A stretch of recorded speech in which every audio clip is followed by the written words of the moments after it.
এলাকার যেই ছেলেটা কখনোই খারাপ কাজ বা নেশা করেনি, আজকে সে নাম করা নেশাখোর বা খারাপ কাজে লিপ্ত।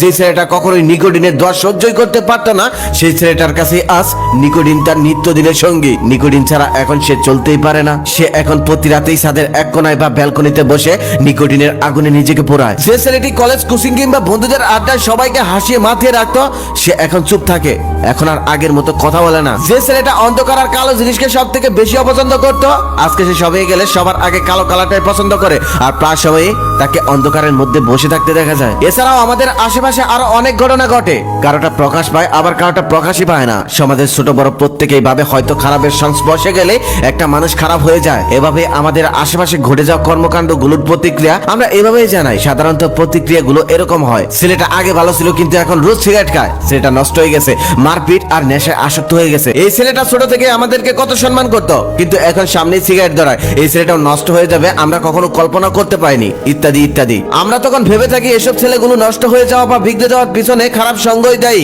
কিন্তু কখনো কি জানতে চেয়েছি বা চেয়েছেন তাদের নষ্ট হওয়ার পিছনে কারণটা কি? কেন তারা হঠাৎ করে নষ্ট হয়ে গেল? একটা ছেলে শুধু খারাপ সঙ্গ পেয়ে নেশায় আসক্ত হয় না, তার পিছনে অনেক কারণ থাকতে পারে। কখনো কখনো পারিবারিক সমস্যা হতে পারে তার কারণ, আবার কখনো কখনো হতে পারে প্রিয় মানুষটা থেকে অবহেলা পাওয়া তার অন্যতম কারণ। আমাদের সমাজে প্রায় অর্ধেকেরও বেশি ছেলেরা নষ্ট হয়ে যায় শুধু প্রেম বিচ্ছেদে, আর বাকি কিছু নষ্ট হয় পারিবারিক কারণে। তখন এরা বেঁচে থাকার জন্য বা পুরনো স্মৃতিগুলো মুছে ফেলার জন্য নেশায় আসক্ত হয়। আচ্ছা, আপনি কি জানেন কতটা কষ্ট পেলে একটা ছেলে তার চোখের থেকে জল ঝরায়? হ্যাঁ, আপনাকে জিজ্ঞেস করছি যে এই ভিডিওটা এখন মনোযোগ দিয়ে শুনছেন। আমার জানা মতে কখনোই কোনো ছেলেকে আপনি কারোর সামনে বসে কান্না করতে দেখবেন না, কারণ সে খুব ভালো করেই জানে সবার সামনে বসে কান্না করলে সবাই তাকে নিয়ে হাসি ঠাট্টা করবে, মজা করবে। তাই সে তার কষ্টটাকে বুকের মধ্যে যত্ন করে লুকিয়ে রাখে, কারণ সে জানে এখানে রাখলে কেউ দেখতে পারবে না, একমাত্র সৃষ্টিকর্তা আর সে ছাড়া। রাতের অন্ধকার বা ঘরের এক কোনায় বসে ছেলেরা গমড়িয়ে গমড়িয়ে কাঁদে আর চোখের পানি ফেলে। একটা ছেলে মাঝরাতেও চিৎকার করে কান্না করতে পারে না, কারণ তার আশেপাশের মানুষ যদি তার কান্নার শব্দ পেয়ে যায়। বাসায় যে ছেলেটা সবসময় হাসি খুশি থাকতো, বন্ধুদের আড্ডায় সবাইকে মাতিয়ে রাখতো, কিছুদিন যাবত ভালোবাসার মানুষটার থেকে সেই ছেলেটা অবহেলা পেয়ে অনেকটা বদলে গেছে।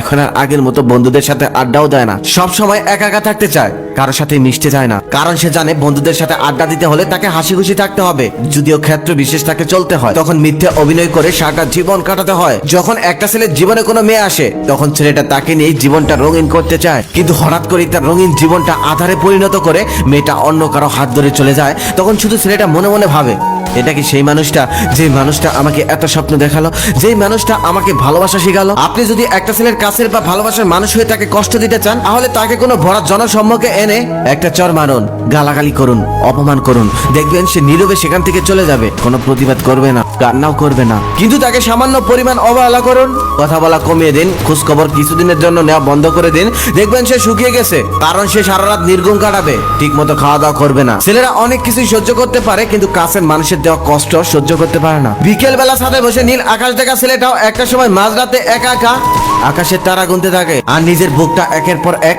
সিগারেটের আগুনে পোড়াতে থাকে। যেই ছেলেটা একটা সময় নীল রং পছন্দ করতো, সেই ছেলেটাই এখন আবার কালো রং পছন্দ করে। এখন তার পছন্দে পরিবর্তন এসে গেছে, কারণ তার ভালোবাসার মানুষটার পছন্দের রং ছিল নীল, আর সেই মানুষটা তাকে ছেড়ে চলে গেছে। তাই সবকিছু বাদ দিয়ে ছেলেটা এখন কালো রংটাকে বেশি ভালোবাসে। কিন্তু সময়ের পরিবর্তনে এখন সে একাকিত্বকে বেছে নিয়েছে, যে এখন বেশিরভাগ সময় অন্ধকারের মধ্যে কাটিয়ে দেয়। একটা ছেলে কখনোই নিজের ইচ্ছায় নষ্ট হতে চায় না, কিন্তু আমাদের চারপাশ পরিবেশ পরিস্থিতি তাকে নষ্ট করতে বাধ্য করে, তাকে খারাপের দিকে টেনে নিয়ে যায়। অবশেষে একটা কথাই বলবো, কেউ কাউকে ভালোবাসলে ভালোবাসার মতো ভালোবাসুন, ভালোবাসা নিয়ে কখনোই অভিনয় করবেন না, কারণ একটা অভিনয় একটা মানুষের জীবনটাকে সারা জীবনের জন্য অন্যরকম করে দিতে পারে, বদলে দিতে পারে। একটা ছেলে খারাপ হয়ে গেলে তার পরিবারের সদস্যরা, বিশেষ করে তার বাবা মা, বড্ড অসহায় হয়ে পড়ে। সংসারে তো অশান্তি নেমে আসেই, সমাজকে মুখ দেখাতেও কষ্ট হয়। এটা আপনি আজ বুঝবেন না, সেদিন বুঝবেন যেদিন আপনিও কোনো সন্তানের মা হবেন।